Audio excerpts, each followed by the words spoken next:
Home minister office से home minister मेरे से बात किए और बोले कहाँ हैं आप, तो मैं सर हैदराबाद में हो। तो और इन कमीनों हरामजादों ने जो हरकत की वहां पर नाम पूछकर गोली मारे, समुदाय पूछकर मारे, तो ये इसकी अकाउंटेबिलिटी तो होनी चाहिए।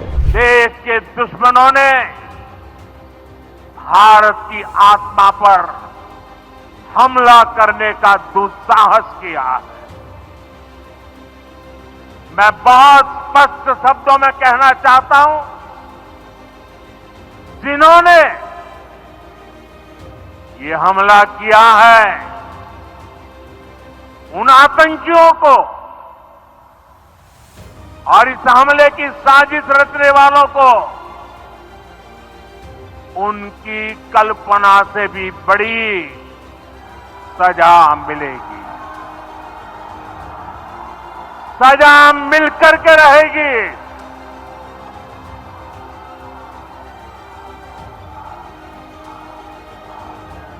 अब आतंकियों की बची खुची जमीन को भी मिट्टी में मिलाने का समय आ गया है। पहलगांव में हुए आतंकी हमले के बाद बिहार की धरती से पीएम नरेंद्र मोदी ने साफ साफ लफ्जों में ऐलान कर दिया है कि पहलगाम के आतंकियों और उनके मददगारों को ऐसी सजा मिलेगी जिसकी उन्होंने कल्पना भी नहीं की होगी। मतलब साफ है कि मोदी सरकार कुछ बहुत बड़ा करने वाली है, जिसका ब्लूप्रिंट तैयार हो चुका है। कल प्रधानमंत्री नरेंद्र मोदी के नेतृत्व में हुई सीसीएस की बैठक में भी पाकिस्तान को घुटनों के बल लाने के लिए सरकार ने 5 बड़े फैसले लिए हैं, जिसमें पाकिस्तानी नागरिकों को 48 घंटे के अंदर भारत की सरजमी छोड़ने का अल्टीमेटम दिया गया है। सरकार जब भी कोई रणनीतिक कदम उठाना चाहती है तो तमाम पार्टियों को इसकी खबर जरूर देती है। शायद यही वजह है कि कल दिन भर चली अलग अलग बैठकों के दौर के बाद आज सर्वदलीय बैठक बुलाई गई है। इसी बैठक में शामिल होने के लिए केंद्रीय गृह मंत्री अमित शाह ने खुद AIMIM चीफ असदुद्दीन ओवैसी को फोन लगाया।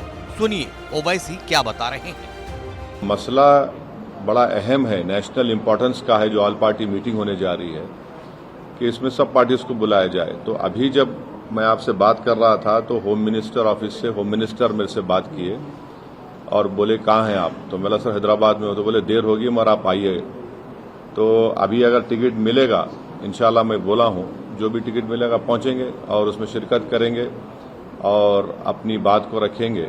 जब देश की सुरक्षा पर कोई बड़ा खतरा होता है तब सरकार सभी राजनीतिक पार्टियों को एक साथ बुलाकर चर्चा करती है। ऐसा पहले भी हुआ है, जैसे 2019 में पुलवामा हमले के बाद या 2020 में भारत चीन के बीच तनाव के वक्त। इस तरह की बैठकों का मकसद ये होता है कि देश की एकता दिखे और सभी नेता मिलकर समाधान पर बात करें।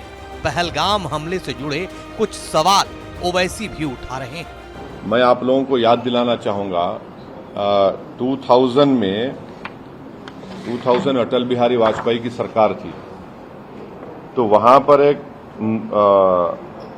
यात्रियों को मारा गया था, नुलवाल कैंप बोलते थे, उसी के नीचे 30 लोग मारे गए, यात्री मारे थे जब वाजपेयी वजीर आजम थे। तो उसके बाद एक लेफ्टिनेंट जनरल JH मुखर्जी साहब की कमेटी बनाई गई थी, वो रिपोर्ट अब तक नहीं आई। तो ये ऐसा नहीं है कि इन्होंने इस जगह का पहले इंतखाब किया। दूसरी बात यह कि जिस जगह पर इतने टूरिस्ट हैं वहां पर एक पुलिस वाला नहीं है, एक CRPF का कैंप नहीं है, कोई सिक्योरिटी के लोग नहीं है। तीसरा यह है कि जो वहां पर जो क्विक रिएक्शन टीम थी, CRPF के 2 यूनिट है, जो उनको ऊपर जाने में 1.25 घंटा लगा और इन कमीनों हरामजादों ने जो हरकत की वहां पर नाम पूछकर गोली मारे, समुदाय पूछकर मारे। तो ये इसकी अकाउंटेबिलिटी तो होनी चाहिए। और यकीनन ये दहशतगर्द हमारे पड़ोसी मुल्क पाकिस्तान से आए, पाकिस्तान के ISI, पाकिस्तान के जो उनका एस्टेब्लिशमेंट है, उनकी पूरी ताईद और पूरी सपोर्ट उनको हासिल है। चौथी बात यह है कि ये बॉर्डर कैसा क्रॉस करके आए, कौन जिम्मेदार है इसका? अगर वो पहलगाम तक आ गए तो श्रीनगर तक भी पहुंच सकते। कितनी दूर है श्रीनगर वहां पे लोगों के लिए? तो ये यकीनन अकाउंटेबिलिटी फिक्स होनी चाहिए और इन जालिमों से, इन कमीनों से जिन्होंने जिन 26 लोगों की जानें ली हैं, उनसे इंसाफ उसी वक्त होगा जब अकाउंटेबिलिटी भी फिक्स होगी और इन लोगों को कैफर किरदार तक पहुंचाएंगे, इन दहशतगर्दों को। जाहिर है इन्हीं सवालों और उसके बाद सरकार के एक्शन प्लान पर अमल की बात सामने आएगी। इस बैठक के नतीजे अगले कुछ घंटों या अगले कुछ दिनों में दिखाई देंगे, क्योंकि देशवासियों की मांग के मुताबिक पीएम मोदी ने ऐलान कर दिया है कि आतंकियों को सजा तो मिलकर रहेगी। उन आतंकियों को और इस हमले की साजिश रचने वालों को उनकी कल्पना से भी बड़ी सजा मिलेगी। सजा मिलकर के रहेगी।